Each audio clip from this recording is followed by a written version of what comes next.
حضرت لوط علیہ السلام۔ اللہ نے اپنے نبی حضرت لوط علیہ السلام کے ذریعے بدترین فعل میں مبتلا اپنے نافرمان بندوں کو کس کس طرح خبردار کیا، انہیں ڈرایا اور تنبیہ کی۔ آج کی داستان انبیاء میں ہم 27 صدیاں قبل قوم لوط کے ذریعے دنیا میں پہلی بار فروغ پانے والی ہم جنس پرستی حضرت لوط کی ان کو بدفعلی سے باز آنے کے لیے بار بار کی جانے والی تنبیہ اور ان کے مسلسل انکار پر بات کریں گے، اور بتائیں گے کہ کیسے اللہ کے یہ نافرمان عذاب الہی کا شکار ہوئے۔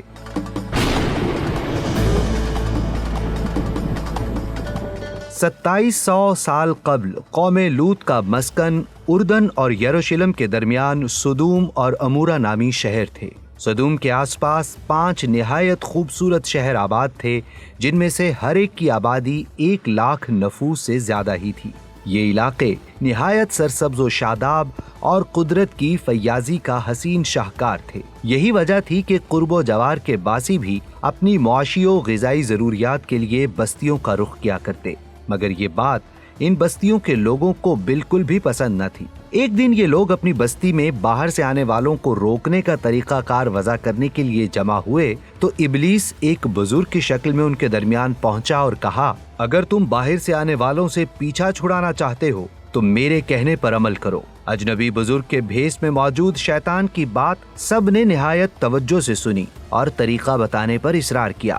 ابلیس نے کہا، کل بتاؤں گا۔ دوسرے دن وہ ایک خوبصورت نوعمر لڑکے کے بھیس میں آیا اور انہیں اپنی عورتوں کی بجائے مردوں کے ساتھ فعل بد کرنا سکھایا اور کہا، غیر بستیوں کے لوگ جو وہاں آتے ہیں ان کے ساتھ جتنے نوعمر لڑکے ہوں ان سے بدفعلی کرو تو وہ لوگ تمہاری بستیوں میں نہیں آئیں گے۔ اس بدکاری کے فعل کے موجد یہی ملعون لوگ تھے۔ انہوں نے شیطان کے ایما پر ایک ایسا گناہ ایجاد کیا جس کا اولاد آدم میں اس سے پہلے کسی کو خیال تک نہ آیا تھا۔ یہی وہ وقت تھا جب اللہ تعالیٰ نے حضرت لوط علیہ السلام کو نبی بنا کر اس قوم کی اصلاح کے لیے بھیجا۔ تاریخ میں ایک ایسی قوم بھی گزری ہے۔ حضرت لوط بن حاران بن تارح حضرت ابراہیم علیہ السلام کے حقیقی بھتیجے تھے۔ آپ کے نام لوط کی وجہ تسمیہ حضرت ابراہیم علیہ السلام کی آپ سے بہت محبت اور قلبی شفقت کا اظہار تھا۔ لوط کے ایک معنی قلبی محبت کے بھی ہیں۔ لوط علیہ السلام عراق میں کلدانیوں کی بستی ار میں پیدا ہوئے۔ آپ کا شجرہ نسب 11ویں پشت میں حضرت نوح علیہ السلام سے جا ملتا ہے۔ آپ علیہ السلام نوح کے بیٹے سام کی نسل سے ہیں۔ حضرت لوط علیہ السلام کی رنگت سفید، چہرہ حسین، ناک باریک اور دانت خوبصورت تھے۔ آپ علیہ السلام جب مسکراتے تو بہت پیارے انداز میں مسکراتے، بات کرتے تو پھول جھڑتے اور وقار اور حکمت آپ کے سراپے سے جھلکتا۔ جب ابراہیم علیہ السلام نے شہر بابل سے ہجرت فرمائی تو ان کے بھتیجے لوط ان کے ہمراہ تھے۔ خلیل اللہ کی اگلی منزل فلسطین ٹھہری، جبکہ لوط علیہ السلام نے اردن میں قیام کیا۔ یہاں اللہ نے آپ کو نبوت عطا کی اور سدوم اور قرب و جوار والوں کی ہدایت کے لیے بھیج دیا۔ اردن میں کچھ لوگوں نے لوط علیہ السلام پر دھاوا بولا اور قید کر کے آپ کا مال مویشی چھین لیا۔ جب ابراہیم علیہ السلام کو اپنے بھتیجے کے ساتھ اس واردات کی خبر ملی تو آپ علیہ السلام سینکڑوں ساتھیوں کو ساتھ لے کر لٹیروں کے تعاقب میں نکلے اور انہیں جا لیا۔ ابراہیم علیہ السلام نے لوط علیہ السلام کو اور ان کے مال مویشیوں کو لٹیروں سے چھڑایا اور مجرموں کی اکثریت کو تہو تیغ کر دیا۔ جو بچے وہ فرار ہوئے تو دمشق کے شمال تک ان کا پیچھا کیا۔ قافلہ ابراہیم نے برزہ کے مقام پر پڑاؤ ڈالا اور کچھ عرصہ یہاں رہنے کے بعد فاتحانہ شان سے اپنے علاقے میں واپس آ گئے۔ لوط علیہ السلام پروانہ نبوت لے کر اردن میں بحیرہ لوط کے پاس سدوم اور عمورہ میں آ کر رہائش پذیر ہوئے تو یہاں کے باشندے دیگر برائیوں کے ساتھ ساتھ اپنی نفسانی خواہشات پوری کرنے کے لیے عورتوں کے بجائے لڑکوں سے اختلاط رکھتے تھے۔ دنیا کی قوموں میں اس وقت تک اس قبیح عمل کا کوئی رواج نہ تھا۔ یہی وہ بدبخت قوم تھی جس نے اس ناپاک عمل کو شروع کیا تھا، اور اس سے بھی زیادہ بے حیائی یہ تھی کہ وہ اپنی اس بد کرداری کو عیب نہیں سمجھتے تھے، بلکہ کھلم کھلا فخر کے ساتھ اس کو کرتے رہتے تھے۔ لوط علیہ السلام اپنی قوم کی اس عادت بد کی وجہ سے بڑے فکر مند رہتے اور دن رات انہیں نصیحت و تبلیغ کرتے رہتے، لیکن ان کی قوم سنبھلنے اور ہدایت پانے کے بجائے مزید ڈھٹائی اور ہت دھرمی کے ساتھ فخریہ انداز میں یہ کام کرنے لگی۔ یہی نہیں بلکہ ان سرکشوں نے حضرت لوط علیہ السلام کی تضحیک بھی شروع کر دی اور آپ علیہ السلام کا مذاق اڑانے لگے، جس پر اللہ نے قرآن میں انہیں تنبیہ بھی کی اور کہا، کیا تم دنیا کے لوگوں میں لڑکوں پر گرے پڑتے ہو اور تمہارے رب نے جو تمہارے لیے بیویاں پیدا کی ہیں انہیں چھوڑ دیتے ہو، بلکہ تم حد سے گزرنے والے لوگ ہو۔ قوم لوط کو حضرت لوط علیہ السلام کا سمجھانا برا لگتا تھا، چنانچہ انہوں نے صاف صاف کہہ دیا کہ اگر تم ہمیں اسی طرح برا کہتے رہے اور ہمارے کاموں میں مداخلت کرتے رہے تو ہم تم کو شہر سے باہر نکال دیں گے۔ لوط علیہ السلام نے انہیں پچھلی قوموں کی بدعمالیوں کے نتائج اور ان پر آئے ہوئے عذاب بتا کر عبرت دلائی، لیکن ان پر کوئی اثر نہیں ہوا، بلکہ وہ الٹا پیغمبر خدا کو طنز کا نشانہ بنانے لگے اور خود ہی عذاب کی فرمائش بھی کرنے لگے۔ بولے، اے لوط، اگر تم سچے ہو تو ہم پر عذاب لے آؤ۔ یہ وہ مقام تھا جب حضرت لوط علیہ السلام کو یقین ہو گیا کہ اللہ نے ان کے دلوں پر مہر ثبت کر دی ہے اور یہ اب راہ راست پر آنے والے نہیں ہیں، لہٰذا پیغمبر خدا نے نہایت بے بسی کے عالم میں اللہ عز و جل کے سامنے ہاتھ پھیلا دیے اور دعا کی، اے میرے پروردگار، ان مفسد لوگوں کے مقابلے میں میری نصرت فرما۔ یہاں سے قوم لوط کی بربادی کا عمل شروع ہوا۔ اللہ نے حضرت جبرائیل علیہ السلام کو چند فرشتوں کے ہمراہ قوم لوط کے پاس بھیجا اور فرمان جاری کیا، اگر لوط ان کے خلاف 4 مرتبہ گواہی دے دیں تو تمہیں اس بستی کو تباہ کرنے کی اجازت دیتا ہوں۔ فرشتوں کی یہ جماعت خوبصورت لڑکوں کی شکل میں جب سدوم شہر میں پہنچی تو اس وقت لوط علیہ السلام اپنے کھیت میں کام کر رہے تھے۔ فرشتوں کی جماعت نے پیغمبر خدا سے عرض کیا، اے لوط، ہم ایک رات کے لیے آپ کے مہمان بننا چاہتے ہیں۔ لوط علیہ السلام نے فرمایا، کیا آپ کو اس قوم کا حال معلوم ہے؟ فرشتوں نے پوچھا، کیا حال ہے؟ لوط علیہ السلام نے جواب دیا، میں اللہ کے نام سے گواہی دیتا ہوں کہ پوری روئے زمین پر یہ سب سے زیادہ برا عمل کرنے والے ہیں۔ جناب لوط کی جانب سے یہ گواہی 4 مرتبہ دی گئی اور پھر فرشتے ان کے گھر میں داخل ہو گئے۔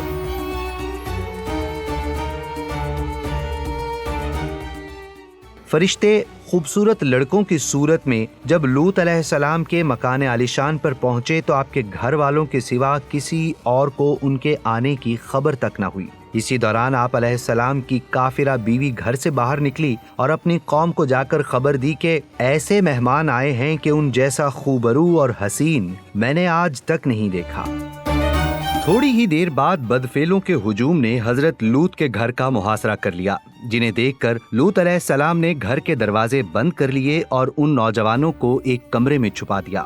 بدکار مسلح لوگوں نے دیواریں پھاندنے کی کوشش کی۔ اسی دوران بے بسی کے عالم میں آپ علیہ السلام کے منہ سے نکلا، اے میرے قوم، یہ میری بیٹیاں ہیں، یہ تمہارے لیے پاک ہیں، سو تم اللہ سے ڈرو اور میرے مہمانوں میں مجھے ذلیل نہ کرو۔ کیا تم میں کوئی بھی بھلا آدمی نہیں؟ سرکشوں کے انکار پر آپ علیہ السلام بول پڑے، اے کاش مجھ میں تمہارے مقابلے کی طاقت ہوتی یا کسی مضبوط قلعے میں پناہ پکڑ سکتا۔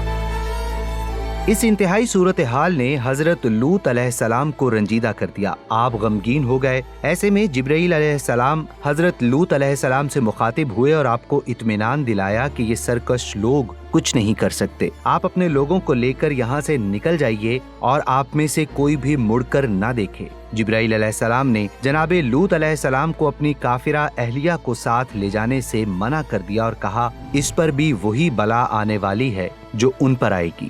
جب لوط علیہ السلام نے جبرائیل امین کے ذریعے حقیقت حال جان لی تو مطمئن ہو گئے اور اپنے اہل خانہ کے ساتھ رات ہی کو نکل کھڑے ہوئے۔ ان کی کافرہ اہلیہ کچھ دور جا کر واپس اپنی قوم کی طرف پلٹ گئیں۔ اسی اثنا میں عذاب الہی کا وقت آن پہنچا۔ سرکش اور نافرمان قوم لوط